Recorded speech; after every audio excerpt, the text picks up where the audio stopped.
The Lord is a refuge for the oppressed, a stronghold in times of trouble. Psalm 9:9. For the weapons of our warfare are not carnal, but mighty through God to the pulling down of strongholds, casting down imaginations and every high thing that exalteth itself against the knowledge of God, and bringing into captivity every thought to the obedience of Christ. 2 Corinthians 10, verses 4 and 5. Strongholds are those things that have a hold on us, those things that grip us strongly. The psalmist describes the Most High as a stronghold in times of trouble. Psalm 9:9. During the time of the Old Testament, a stronghold was a defensive structure. It was a fortified place where the enemy did not have access. When the Apostle Paul wrote 2 Corinthians chapter 10, verses 4 and 5, he understood the power and the purpose of a stronghold. He understood that a stronghold was powerful enough to keep the enemy out, while its purpose was to securely keep the ally in. Here in 2023, many of us are battling strongholds, areas of resistance that have a firm grip on our very being. Strongholds are exactly what the word implies: that thing, that force, that power, that addiction that is holding you strongly. Not everyone is facing the same stronghold, but I feel safe in saying that all of us, at some point in time or another, have dealt with a stronghold, specifically the stronghold of addiction. To begin to understand the power of an addiction is to recognize its existence, and I've discovered that for many people it involves the flesh, mainly food addictions and sexual addictions. Please hear me out. Many people will dismiss the idea that food and sexual addictions should be in the same category of alcohol and drug addictions. But I beg to differ. I'm speaking of the power that both have on the weak flesh. Before you totally dismiss the idea that food and sexual addictions should be in the same category of alcohol and drug addictions, in terms of strength, I want you to consider the following questions. Is it habit forming? Does it control you, or do you control it? When you're confronted by this stronghold, are you disciplined enough to not yield to the temptation, or does your weakness force you into submission?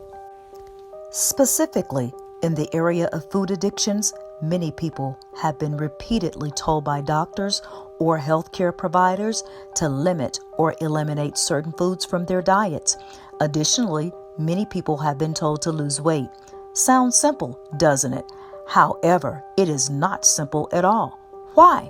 Because these areas are strongholds. Why do you think we keep going back to the same bag of Doritos or potato chips, or the hot, delectable Krispy Kreme donuts, or the adulterous relationship, or the illicit and lustful behaviors that we discreetly hide from public view? Can you look at someone who is physically attractive and admire that person, or are you compelled to hook up with that person? Many of us fail in one of these areas or another. Why? I'll tell you why. The flesh is weak, and many of us struggle in these areas. We have weak flesh that must be brought into submission. What one person yields to in terms of a stronghold is really no different than what another person yields to in terms of a stronghold. Strongholds are habit forming.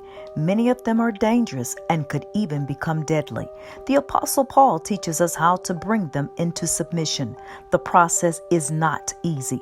No battle is easy. No war is easy. It requires effort and it requires energy. No wonder Paul wrote in 2 Corinthians chapter 10, verses 4 through 5, casting down. The word casting in the English language is what we refer to as a present participle. The ing form indicates that the action is ongoing. It continues. This reminds me, and it should remind you, that casting down is ongoing. Just because I didn't eat the sour cream chips yesterday and I didn't eat any today does not guarantee that I won't eat them tomorrow. Whether I eat them tomorrow has to do with how much energy and how much effort I want to exert so that I'm disciplined enough to cast down the thought of purchasing the chips in the first place.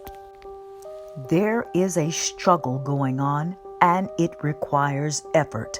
In closing, remember that we all have strongholds. No battle is easy, no struggle is easy, and no war is easy. And the reason that we have such difficulty defeating strongholds is because the effort and the energy of the stronghold is greater than the effort and the energy of our spirit. It is only when we build up our spirit that our spirit will become stronger than our flesh.